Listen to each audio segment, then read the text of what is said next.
Throughout history, art has always mirrored and shaped culture. It has been used as a form of communication, and has historically been used to teach morals and utilized as a form of propaganda.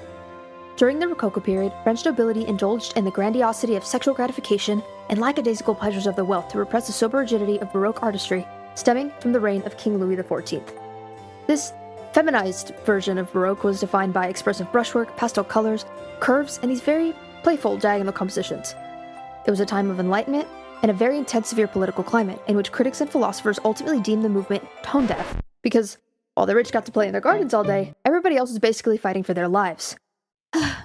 Social disparity. Some things never change. Excuse me, but if Rococo artistry was built off of this sensual nirvana, is it even possible to understand the verity of the elitist social climate just based on a few paintings? Yes! Is the answer marginalization? Even under the guise of wealth and supremacy, the disempowerment of women remains a consistent factor under a hierarchical system. Rococo art in particular serves as an insight to the cultural perception of women when observing the dissimilarities portrayed by men and women artists respectively.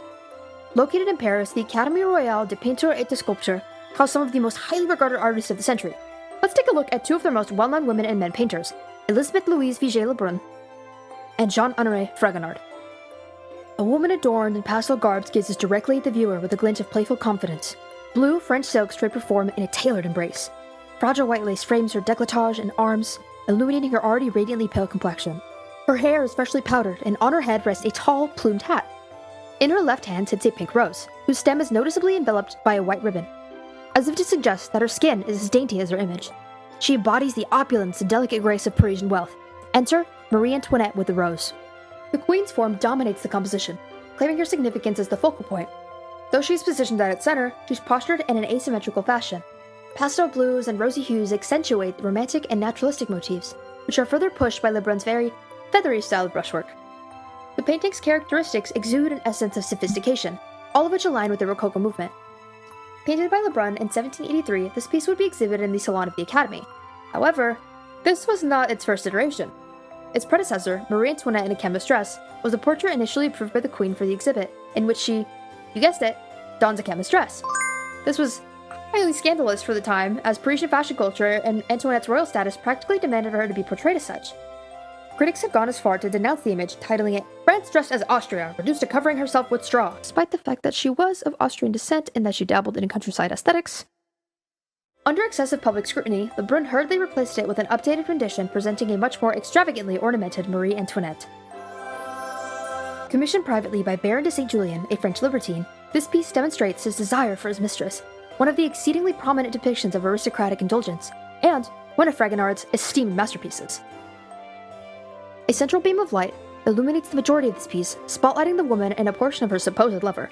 The viewer is presented with a highly dynamic and diagonally composed scene that creates a sense of fluidity through loose curves and gestural painting techniques. It's constructed with such liveliness and grace that is truly reminiscent of Rococo values. Residing in the lush dreamscapes is a young woman blithely swinging far into the air. On her left, a man, a supposed lover of sorts, nestles into a bush. His arm outstretches towards her. Behind her, another man pushes the swing, though he is depicted much further away. Sunlight rains down on the two, casting them in an intimate light, though it's clear the woman is the main attraction. Pastel fabric billows around her, her shoe playfully tossed and likely long forgotten. Ouch!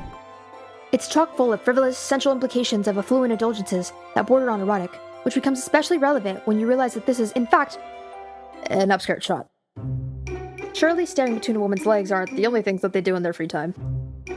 Right? Two paintings highlighting two women during the same artistic movement, so why do they present so differently, and what can we infer about collective consciousness of the 18th century aristocracy? The Academy operated under stringent guidelines, directly impacting entry and the output of favored subject matters. Women, technically, weren't forbidden from attending, but it was near impossible to be admitted without some sort of internal connection, and totally permitted no more than 4 at a time. Even if a woman was lucky enough to get in, they didn't actually get access to the same content as their male peers. They were confined to certain ranks and genres within the institution's hierarchy, and heaven forbid the immorality of a woman witnessing and painting the male nude to acquire foundational mastery. Do you see where I'm getting with this? It's important to consider the cultural climate and socially defined behaviors of the time period to comprehend the correspondence between the subject and the painting's intent. Restricting an entire demographic permanently alters their perception of lived experiences, resulting in discernible features that ultimately form a visual identity. Sensuality attributed to Rococo was a recurring motif, but art commissioned or created by men further biased eroticism in comparison to art created by women. Referring back to these two paintings, their target audience becomes increasingly evident. Fragonard's piece showcases lewd implications via the hidden lover basking in the sight of his mistress's pubic region. The issue does not lie in a woman's participation of sexual endeavors, but rather the unattainability of her agency, knowing that eroticism containing the female image has been built upon male enjoyment, and the absolute impossibility of a female equivalent because even her own fantasies are formed through social conditioning of a patriarchal society. She is at the utter mercy of her lover's gaze, to the point where she herself is no longer the subject, but her actions. Her cheeky grin, her flying slipper, her willingness to be viewed in such an intimate light. The weight of her lover's fantasies are suddenly shifted onto her and deny her own pleasure. On the other hand, the Brunst depictions are tamed, a quiet form of intimacy in which the viewer gets to witness a more vulnerable, subtly flirtatious presentation of the queen. Her rosy cheeks, the delicate posturing of her fingers, we are offered a demonstration of her being. Remember the pressure Lebrun faced against her chemist dress iteration because of the supposed immodesty of seeing the queen in her underwear even though she approved it? That alone demonstrates the lack of autonomy even women in power face.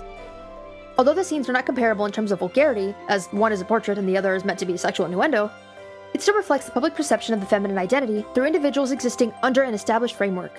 As shallow as Rococo art was created to be, it's so powerful in that aspect, and can be thoroughly analyzed to discern the social development of characteristics of a marginalized population. By acknowledging art's capability of persuasion, doing something as simple as diversifying our sources of intake can help us develop a more profound comprehension of how systemic barriers are maintained, and how we can begin to break them down. Thank you for watching.